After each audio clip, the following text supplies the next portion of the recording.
Kaya, ang sabi nga nila, in Latin, memento mori, ergo carpe diem. One day, you will die, so therefore seize the day. Maging mabuting tao po tayo sa lahat. At maging mabuting tao po tayo sa sarili natin. Lolo, maraming salamat sa lahat, sa advice, sa oras mo sa amin, and sana you'll be free and happy in paradise na kasama yung Diyos.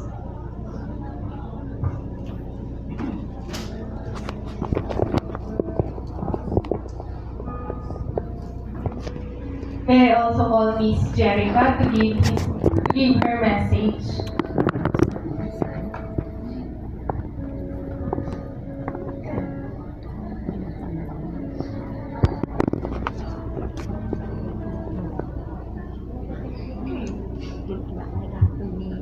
Lolo, pipigwa bumi. Iti intulad mi ni Lolo ayon si ospital. Kami amo nga hanmi in-expect nga isugaya man ti last time nga makita mi nga magnasunay ni Walker na kaya na. Lolo, ano abit ka pa eh. Dire-dire hindi pagindaan na yung ang tayo mga kasay ngayon hindi mapasama. Ni Lolo ka very thoughtful na lolo kan tatay na mami. No, mangod na hindi nga awan si balon ko. Sana ibaga kanya. Manong ay kay tangam. Baga, 50 lang daw. Tapos ikan na 100. Bagi man ata ka. No, kupakso na. Kung ay lamamat na niya, na ipadagsan di sa kanang gamin. Ibaga ka ni nanay iti nga malikatan ka nun di agbuko. Tapos, iti kailangan ka mami iti stick iti para hindi intrams napalito na nagtagtagpat iti stick malakin ni mami.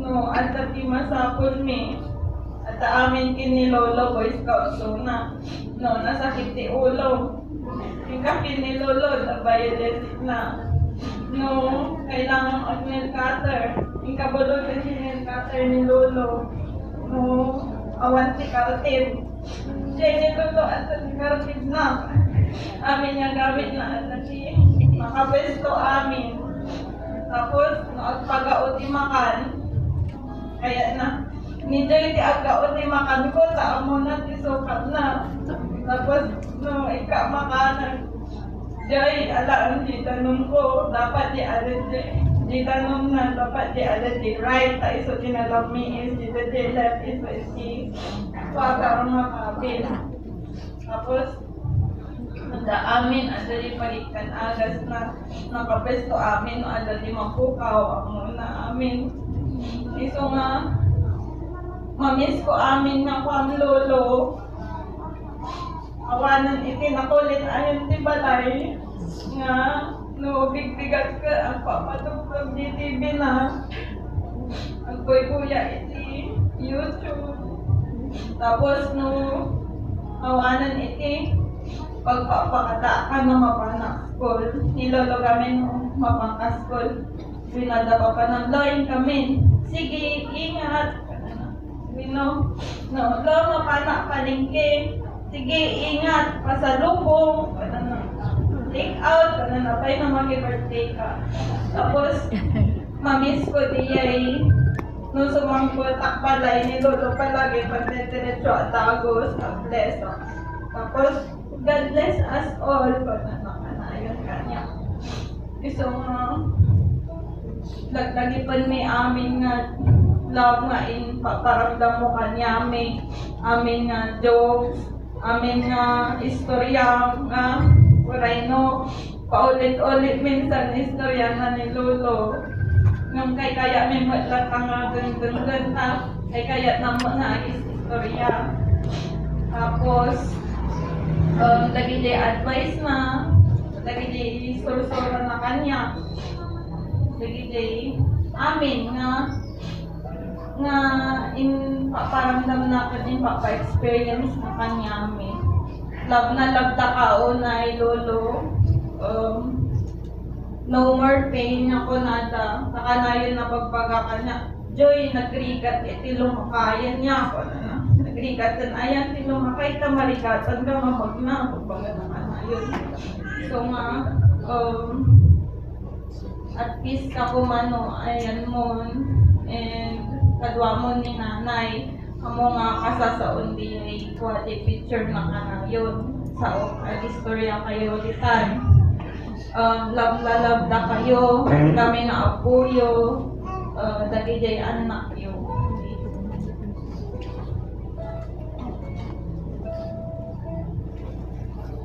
May I also call Miss Geraldine to give her message.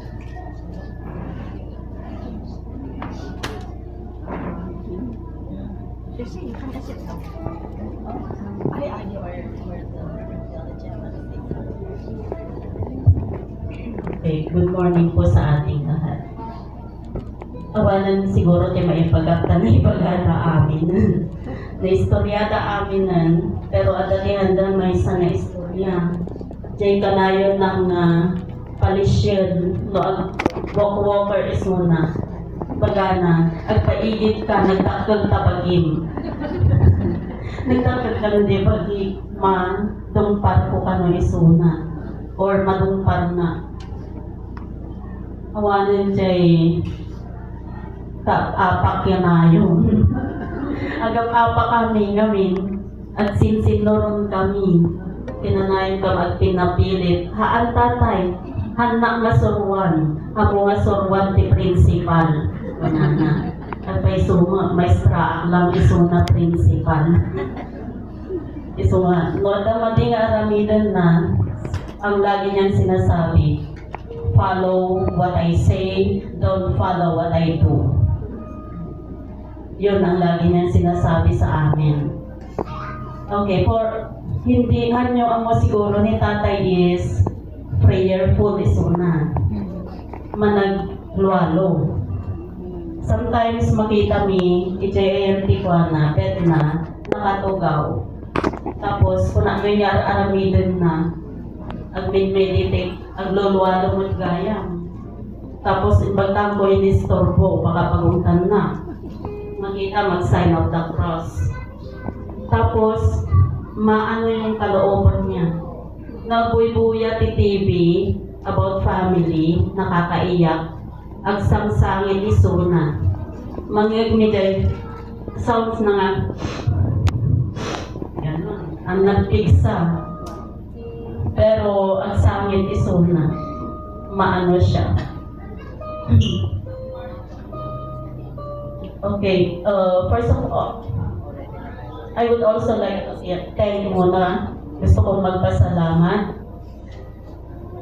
sa lahat ng mga tumulong at dumalaw sa aming pamilya.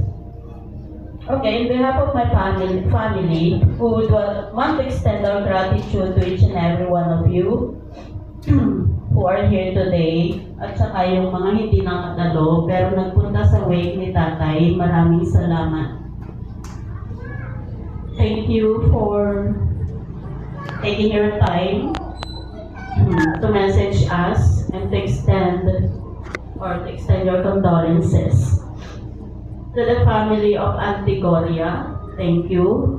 Uncle Maong's family, Uncle Idris family, Uncle Baldo's family, Uncle Melchor and family, and Auntie Obing's family. Thank you so much for your love and help. A special mention to his only living, loving sister, Auntie Obing, who loved our tatay so much until the end. Dahil naka-video call siya nung naghihirap si tatay, nakita niya kung paano lumaban si tatay sa hospital. Tatay felt important and loved. Thank you, Auntie, for always making Tatay happy. Wala nga yung laging excited kapag may balikbayan box na dumarating. Yung nakikipag-agawan sa pinapadalang mga gloves. Yung lagi ang kinukuha niya yung gloves kasi magagamit niya sa CR. Yung pinipili niya lahat ng mga magagandang ball pens bago niya ibigay sa amin yung mga hindi niya gusto. Kaya ang dami niyang ball pens, sabi nga ni Nadine, sentimental si tatay. Lahat ng maganda, maski karton ng McDonald's, tinatago niya. Tapos maaalala niya, ay bigay ito ni ano. Yung pinipili niya ang mga magagandang ball pens, yung napapasigaw siya kapag alam niyang may dollar sa binigay sa kanya. Yung sinasabi niya, wow! Wow! Tapos sumisigaw siya palagi. Okay, thank you, Auntie. He felt love kahit you are miles away apart. To his nieces and nephews na laging dumadalaw at namumusta. Salamat sa mga pinsan namin na di nakakalimot sa kanya. Alam na ninyo kung sino-sino kayo. Yung laging mga pumupunta sa bahay. Lalo na yung mga boys. Yung sinasabihan niyang Uncle Pogi, tuwang-tuwa siya kasi pogi siya. Yun kasi ang ano niya. Paniniwala ni tatay na pogi siya. Pero pogi naman talaga siya. Okay, sa mga nasa abroad ng mga pinsan namin, si Ate Rowena Jane, Ate Tess na nandito, salamat. Junior Bernadette, Shirley, sila Manang Ising, Manong Puntong, sila Mercy, Manang Diling, lahat ng mga namumusta sa kanya, nung nasa Hawaii, si Manang Ising, si Arnel, si Mercy, at yung mga nandito. We also want to extend our thanks to the Balsita family who extended their help and condolences. Thank you so much po. Sa Pontanos family, sa side ni Nanay, Goryo, Kasuga, thank you. To my our other relatives, friends from Masikong, to all the teachers who were with Tatay and who came during his week, his friends, neighbors, and everyone, maraming salamat po. Lastly, thank you, Tatay, for being the best father for us. You're not perfect, because no one is perfect. But you did your best to be a good and loving Tatay for us. Thank you for raising us well. We will not be here and be successful if not because of you and not because of Nanay. You have beautiful and handsome granddaughters and grandsons na alam kong ipinagmamalaki mo. Thank you for all the memories we have shared. Thank you for all the love. We love you and we will miss you. Fly high, Tatay, together with Nanay, and till we meet again.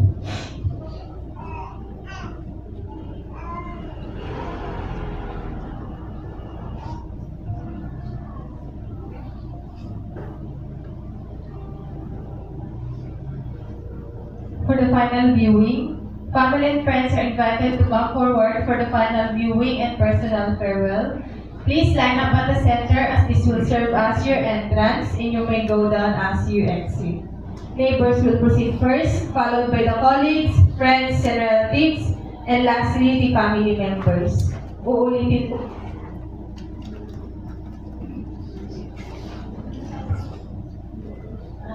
Thank you, everybody. I didn't have the time. My name is Jessie Balsita, Tom is his brother, second to the last sister.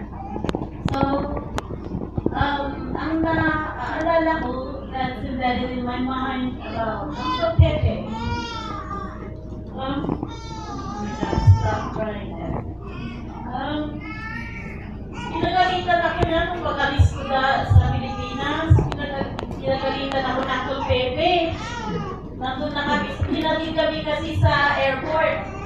Si Nanay, si Manang Rowena, si Junior, si Shirley. Nauna na sila sa Amerika. Kami na lang na tatlo na iwan dito. 17 years old pa lang ako. And then my Jane, she's probably only 10 or 11. And Bernadette is only about 10 years old or 9.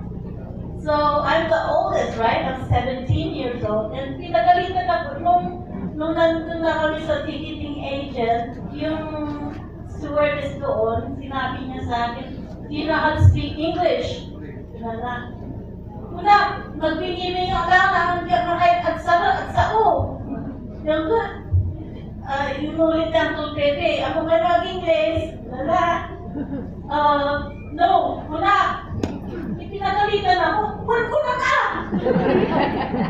Nakakapag-upusan na ang mga English. Yes. Nayagan na kami na umalis at nag-on-board na kami sa airplane. So, maraming salamat at Pepe. Hindi ako nakatuloy. Wala talaga yung tulong mo eh. You gave me encouragement. You made me brave. And I was so scared of speaking in English. Even though I started, I've already graduated high school in La Union National High School. I got my diploma. They sent it over to the United States because I didn't get to attend the graduation ceremony. But then when I got to the United States, I repeated high school from the junior high to, I still spent 2 years more in high school in the United States because you graduate when you're 18 years old in high school there. So, there's one thing that Uncle Pepe I know of. He's lived his purpose in his life. He became a teacher, teach a lot of kids. He became then promoted to be a principal. And I remember going to, what was your town before? Masiko. I went to Masiko and then I visited his pupils there. He was a principal there. And it was a small community. And then as time goes by, I keep coming to the Philippines for a vacation. And I never knew how he has pride to himself, even though he has big problems when it comes to finances, because he had to put his children in school, college, and everything. My mom did some help with his children. It's such a very challenging time for him because being a principal at that time is not really enough to cover the education for all his children.